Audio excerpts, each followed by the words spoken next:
I mean, number one question business owners ask me is like, what is my business worth? And I'll give a few tips to think about as the business owner and the CEO of your company. What are three ways that you can affect how much your company is worth and increase that valuation? And the first is to understand your starting point. Like, where are you today and what is that business worth? And you can have a business valuation done by a business broker. You can have a business valuation done by a business valuation firm. They're often pretty inexpensive, but just knowing what the business is worth today enables you to design a path of how to grow that valuation and increase it over time. And there's really two main ways. There's actually like 10 different things you can do, but two most important ways. And one is focus on your financial house. So getting your financial house in order, making sure that your financial statements for your business are clean and easy to read and understand. So that's your profit and loss statement and your balance sheet, and just making sure that they tell the story of a business that's progressing and increasing over time. And that's something you can work on with your bookkeeper as well. This is the Play Your Position podcast, where we huddle up, call the plays, and inspire you to run your ball into the end zone.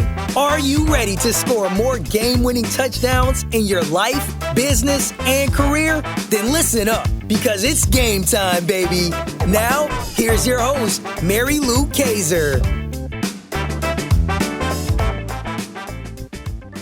Hello, Team PYP. Mary Lou Kaiser here. Welcome to another episode of the Play Your Position podcast. It is game day today here at PYP, and that means I have an amazing guest who is ready to share with us some very valuable insights about selling a business, buying a business, how to make your business more profitable, all the things that if you are in business, at some point, you're going to want to think about, talk about, look at. Her name is Jessica Fialkovich.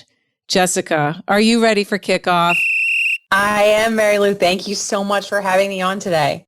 Yes, I'm excited. So team, here's some things I know about Jessica. She became a first-time entrepreneur at the age of 25 and since has been able to successfully establish, develop, and sell multiple small businesses in a number of different industries. In the last 8 years, she has been able to build her business brokerage firm from a 2-person team to one of the top firms in the country.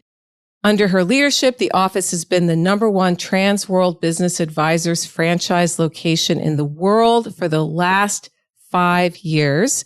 It has made the Inc. 5000 list for the last 3 and has been recognized by the Financial Times, the Denver Business Journal, and others. Jessica is also the founder of Exit Factor, which teaches business owners how to buy and sell businesses for the most profit in the least amount of time. She is originally a Jersey girl. She now lives in Colorado with her husband and 2 dogs, Moose and Sailor. And when she's not working, you can find her either enjoying the outdoors or attending a Bruce Springsteen concert. I love the names of your dogs. Those are great names. Oh, thanks. They came with them. We adopted them. But we kept their names when we adopted them. Oh, that's awesome. Well, this is going to be a lot of fun, Jessica. I know you have a lot to share with us. So right out of the gate, my first question is about when you got the call to leadership. Can you tell us that story about when you knew you were here to lead, and how is that impacting the way you're playing your current position? Yeah, it's funny because I knew that I don't think we've natural born leaders, but like I knew I had a tendency in leadership even when I was younger, in high school and college. When I was a college athlete leading my field hockey team at the time, I just always had a natural tendency to help motivate and gather and inspire people. But business-wise, I forgot that I had that characteristic. And it really wasn't probably until about 2 or 3 years into my current business. So we had my husband and I had a business previous to this one. And about 2 or 3 years into this business, I looked around and I had this realization. It was like, I have this team of people around me now. And it wasn't just about being responsible for them, but they come into the office and they talk about their spouses and their kids and their dogs. And so I did this silly exercise one day And I just kind of sketched out like a whole map of everybody whose lives were affected by my decisions as a leader on our team. And it totaled like 40 or 50 people. And it was this aha moment that this is my job to lead because these people are entrusting their careers in my hands, and it's my responsibility to serve them well. And I think that was really the pivot point for me when it really rang true in my heart that I'm not just a leader, but I'm a servant leader for this group. I like that visual that you just painted for us with the little, almost like a web, a map on a piece of paper with how many lives your business impacts every single day. And I think it's easy to forget that or never know it because, how many people sit down and actually do that exercise? It's a good one. Actually, if you've got employees or people working with you in an outsourcing capacity, that you showing up every day at your best is impacting them to food on the table, have a roof over their head, all that kind of stuff. And I also like the fact that as a former college athlete, you bring to your work the discipline that athletics teaches us. Anybody who has been athletic in their past, like you were with field hockey, you just learn those things. And it's funny that you didn't draw the line in your mind until later on, like, hey, I got this. It's just so common. I remember it is. Yeah, I was captain of my high school team. I didn't captain my college team, but I was kind of like the go-to mentor for all the younger freshmen and incoming athletes. And it really honestly, it hasn't been until the last few years that I've had the maturity to tie that line back throughout my life. Yeah. So what's the hard thing for you about being a leader right now? There's so much right now. And like, look, where we're sitting today, like we could say the pandemic and everything that's going on in the world. I think the hardest thing for me, and this was a blessing in disguise, I think the pandemic fast forwarded us in business like 5 years, right? And I tell this story in January of 2020. I was talking to my mentor and he said, what do you really want for this year? And I listed out my goals and everything. And I said, but in all seriousness, I want to be able to do coffees on Zoom so I can save drive time. You got your wish. I got my wish, right? But it's a little example of like, that wasn't a thing. Like doing virtual coffees was not a thing in January 2020, and now it is. And we saw this fast forward in technology and speed of development in business. But the hard thing about it is it's just created more as business owners and as leaders. There's just more to keep up on. And now as things are starting to open back up, it's like, now you're expected to go meet in person with people and balance the online personas. And it's very hard as a leader because it's not that you just have to balance your own time with all these other commitments on your plates. It's having to lead your team and help them prioritize their time as well because they're experiencing the exact same thing. Partly sometimes because as a leader, we're telling them to go do more as well, right? But it's just this balance of more, and it feels very frantic and rushed and just overcommitted in general in the business world. Interesting. See, I'm not experiencing that yet. And maybe it's because of where I live. I know in the States, some states have been pretty much open the whole time. And others, like you just said, have begun to open up again so people can meet. You're the first person who's uttered those words of I'm feeling a little bit rushed and overcommitted like it was pre-pandemic. And I find that insight intriguing because to your point about the virtual coffees, that's been one of, I think, the biggest blessings of the pandemic is that it showed us we can do it, that you don't have to drive across town in traffic, spend an hour getting ready to have a half an hour meeting with somebody. You can achieve a very similar outcome. The only thing that's missing is the benefit of meeting face to face. And let's not dismiss that there's a lot of power in that, right? So you mentioned you have a mentor. I fundamentally believe that no one succeeds in life without the help of coaches and mentors. So describe in more detail the relationship you have with a current mentor or coach, Jessica, and how that plays into you showing up as strong a leader as you do today. Right. Yeah. My mentor relationships, and I really have two different mentors. One really helps me out in business and one's more of like a life mentor, which is also very necessary. Oh, yeah. But we've never had like one of those relationships where like, all right, we're going to set a monthly accountability call and we're going to talk through your plans and things like that. It started out very organically, and both of them are ahead in their life and careers a few years for me and have been down the same path before. So it developed very organically where we would get together whenever I reached out and just needed help, and they were very willing to help in those situations. And likewise, the same, like if there was ever a way where I could help their career, their nonprofits, I was right there volunteering to help. And now I've known each of them probably for 7 or 8 years, and it's a very close relationship now. It's one of those relationships where we probably text, talk, or email at least 3 or 4 times a week, just checking in on each other and seeing how things are going. I'd like to think I bring as much value back to those relationships for them, and it's merged more into a friendship or even accountability partners. But it's always been very organic for us, and it hasn't been that structured type of mentor relationship that sometimes you hear about with setting recurring meetings and planning discussions and things like that. Mm-hmm. Yeah, there's value in both, certainly. I'm glad that you described an organic one, because for a lot of people, that is how it starts, is organically rather than a formal decision.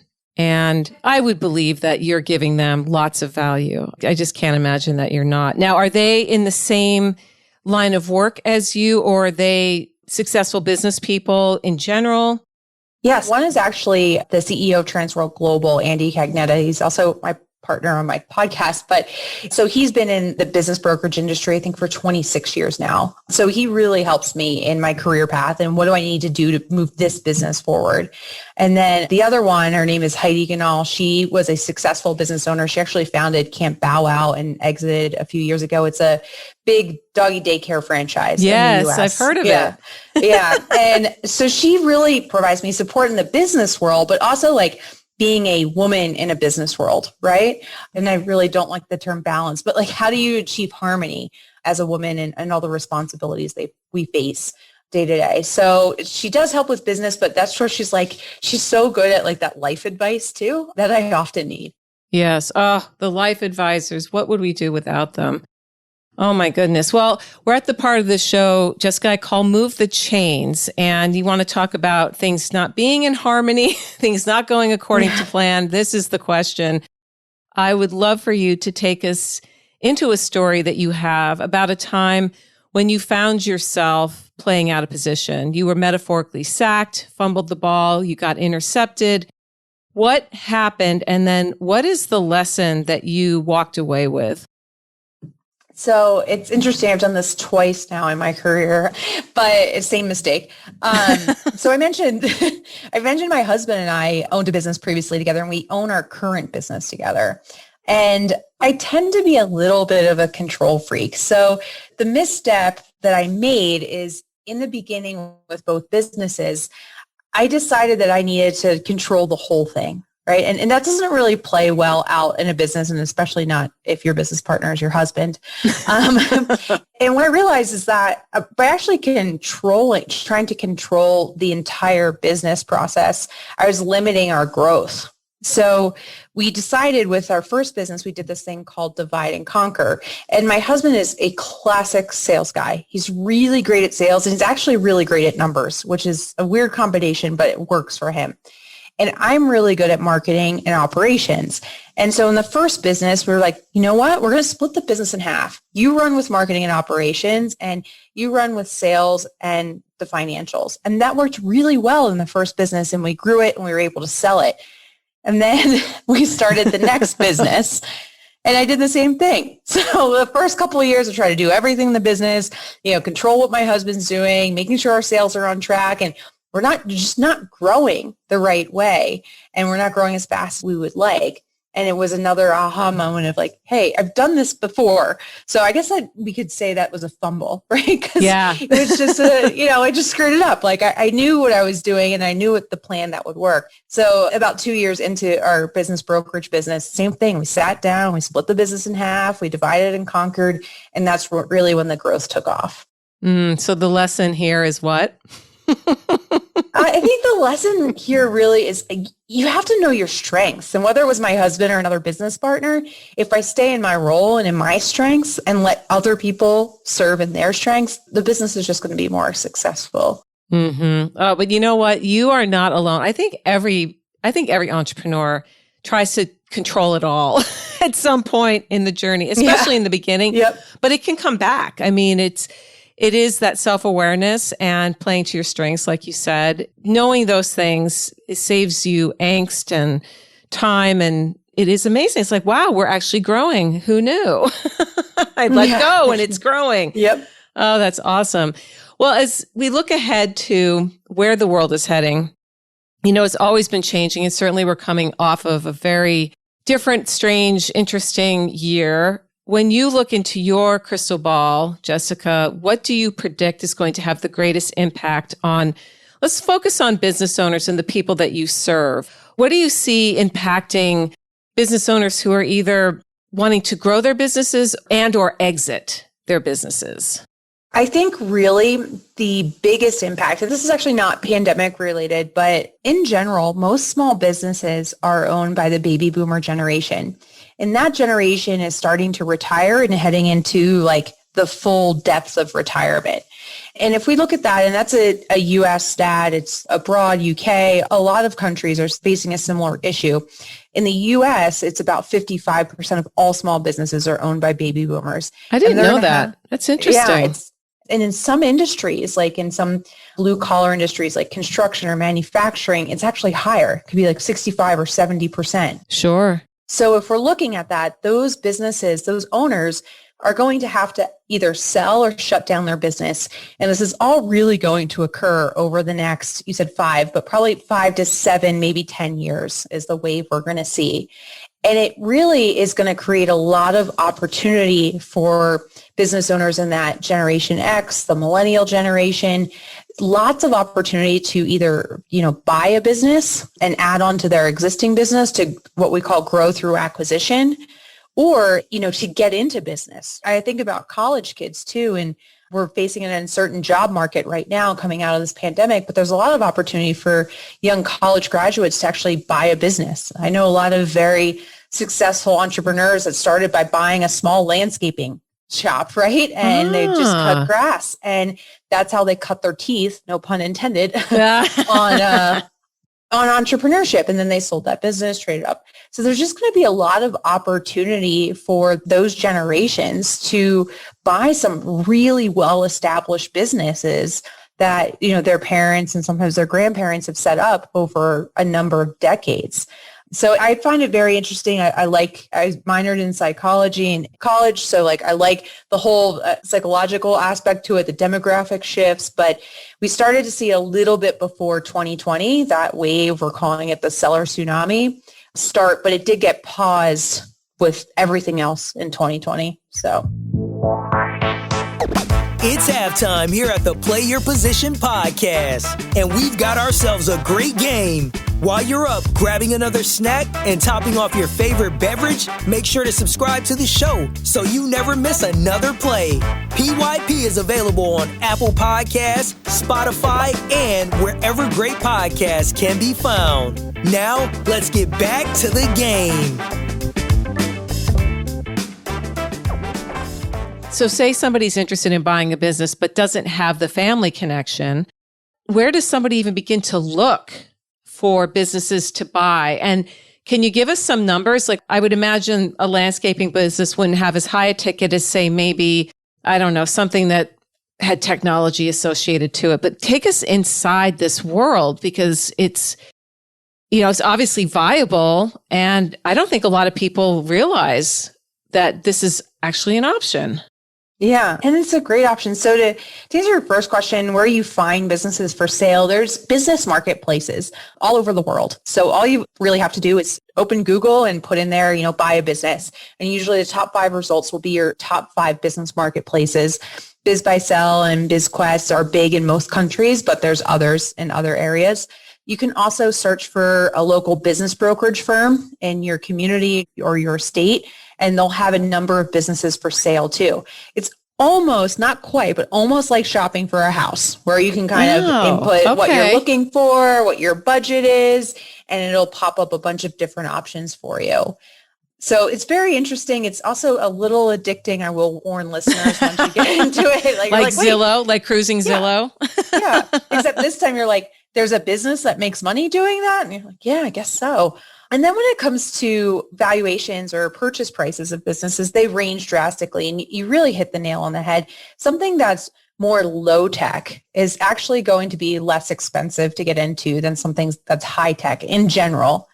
But most businesses are priced based on what's called a multiple of earnings. So if a business makes $50,000 a year, it might cost $100,000. And that's that 2 times is the average of all small businesses. Okay. So like your average landscaping company might only cost $80,000, $90,000 for one of the smaller operations. Now there's larger operations that are regional or national, and those can go into the millions of dollars.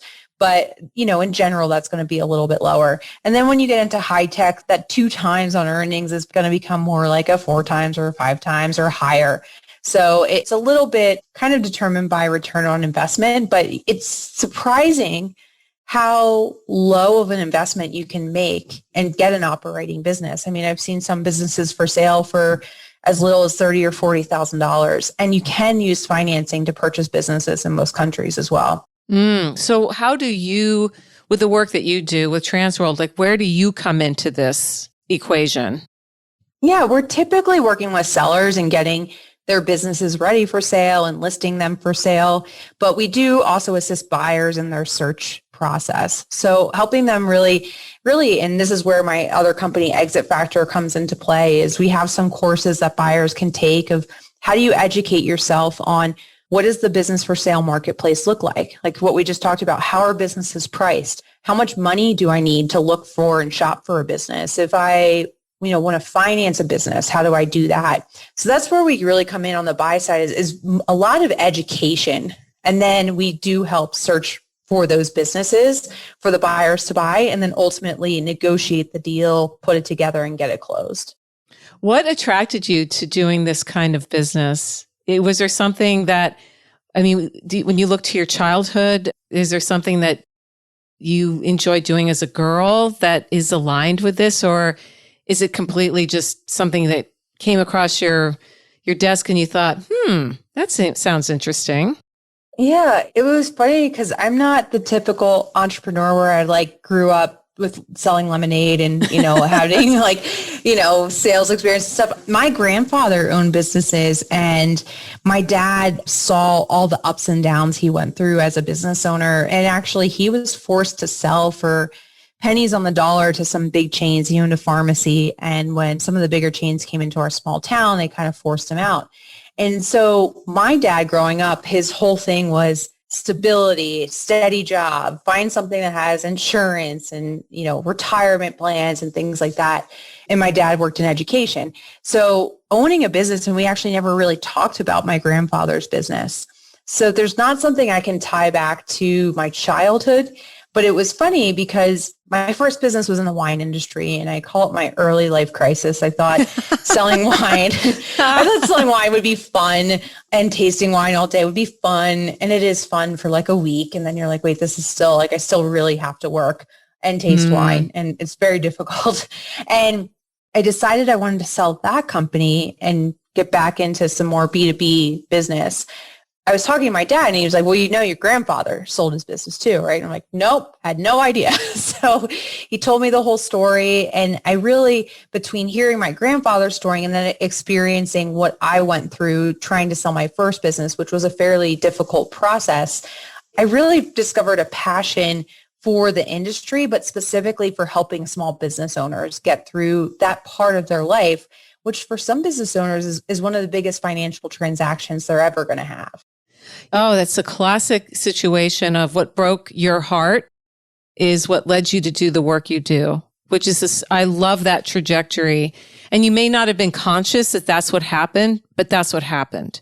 And now because of what you witnessed and what you now understand your grandfather went through and also your own experience, you're able to serve your clients with so much more empathy than somebody who I met, would just say, oh, I'm just going to do that because it, sounds interesting or there's good money in it or whatever. I mean, you're in it for really solid and personal reasons, which I'm sure makes you excellent to work with.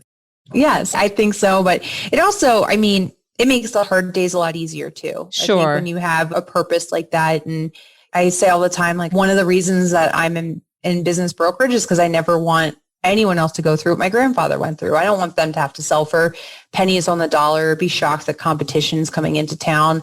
That's really what drives me. And I guess that's like what they call it, like my why and my purpose behind the whole thing. Right. Yeah. I mean, your grandfather's story is, I imagine there's just thousands just like him when the big box stores show up and the whole business model changed at one point in this country. And yet statistically, I mean, maybe you know this, I think I read somewhere one time, 98% of business is small in America. And we tend to think it's all the big guys like the insurance companies or the tech companies like Apple, Google, and so forth. But if you drive through any town, every single storefront that's out there, that's a small business. Yeah, it is. It's right around like between 95 and 98%, depending on the state. And small businesses also provide for almost half of all jobs in the U.S. economy. So they're really important. Yeah, just a little. Just a little bit. Oh my gosh. Well, I'm going to put you in the red zone now, Jessica. We're at the part of the show I call Touchdown. So work with me here. There are less than 30 seconds left on the clock. You are down by 4 points. It's third down and it is now or never. Tell us a story about a time when you metaphorically ran the ball into the end zone for that game-winning touchdown.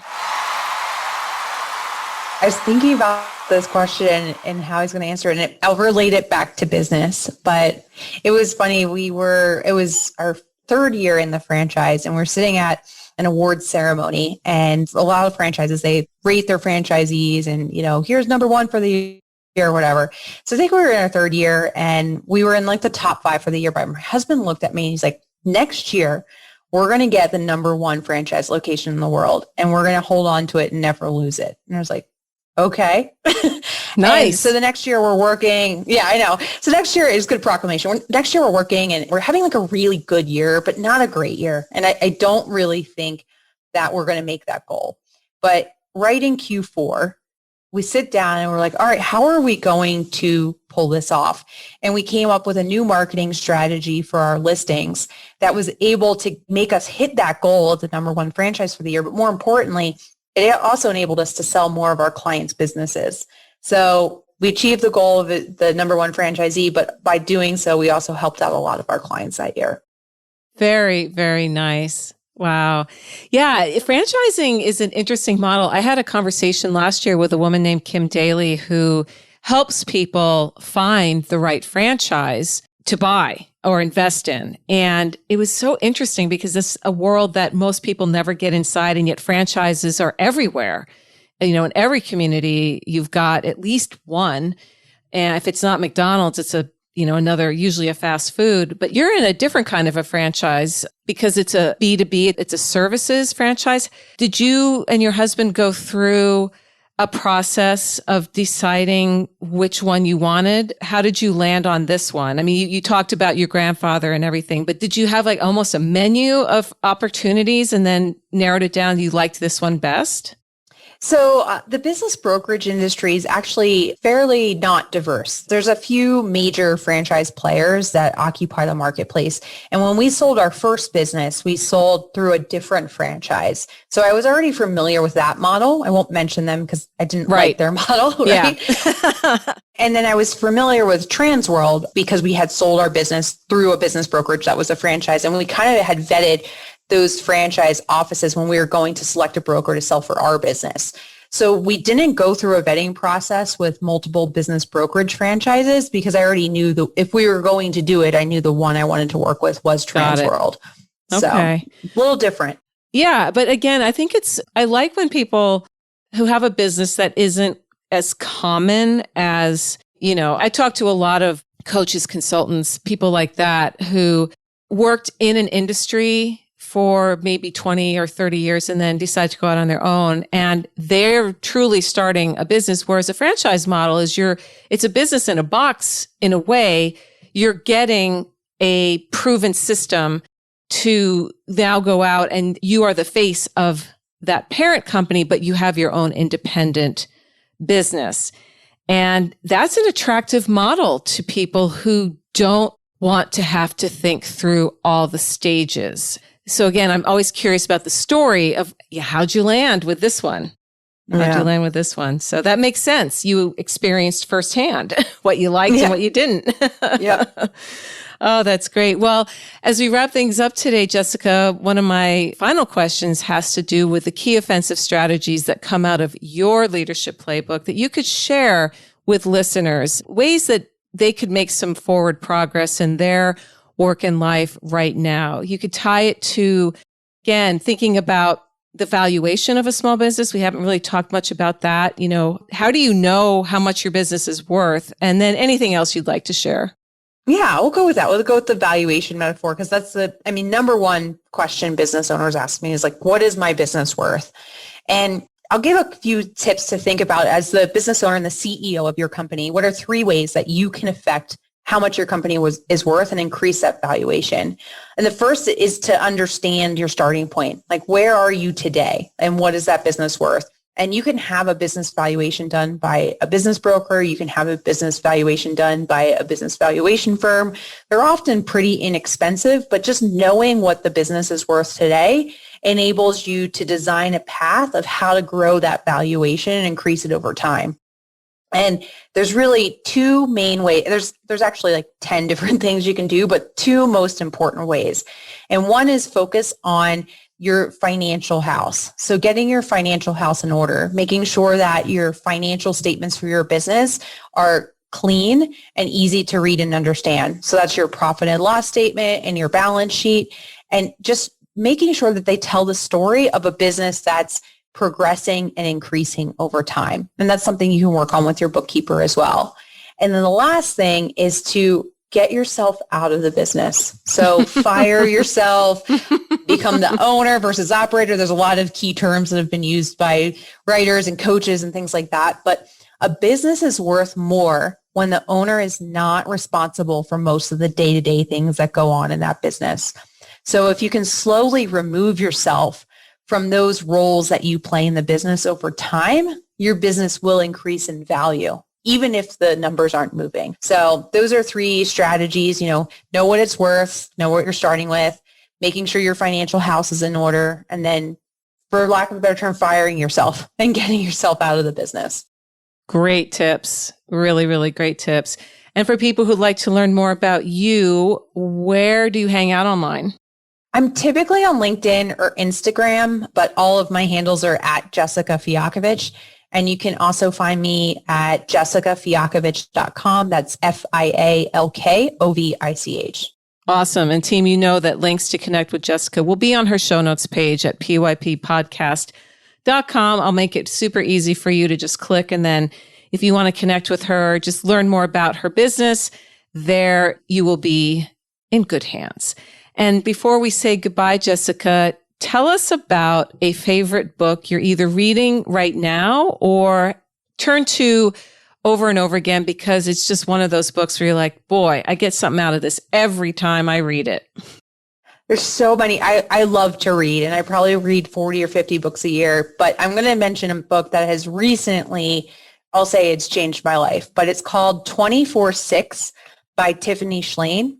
And what it is about, and I mentioned that there's just this overwhelm of too much in the world right now, but what it's about is taking a day off, one full 24-hour period off per week of all technology, turning your phone off, turning your computer off, turning your TV off. And it's a practice I've put into place, and it's literally changed my life. So I recommend it. It's called 24/6.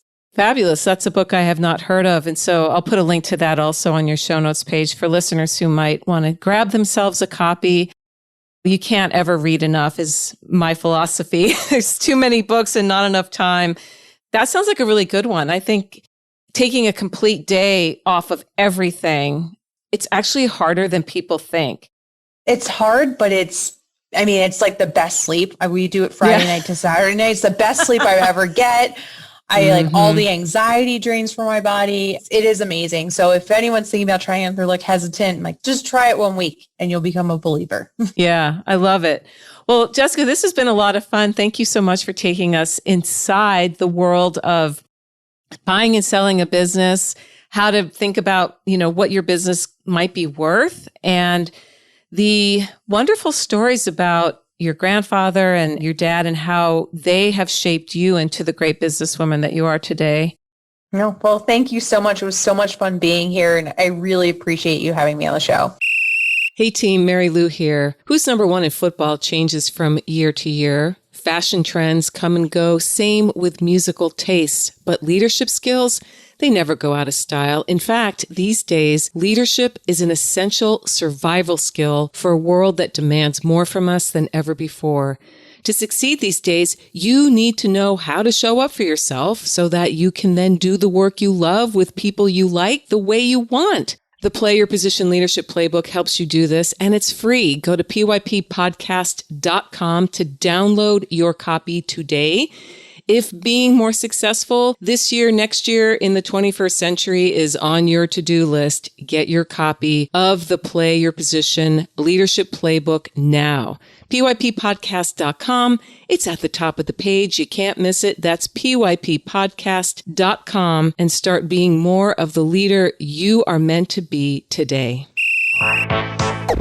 This podcast was produced by Daniel Romeros. Show notes for this episode can be found over at pyppodcast.com. I'm Mary Lou Kaiser. Thanks for listening.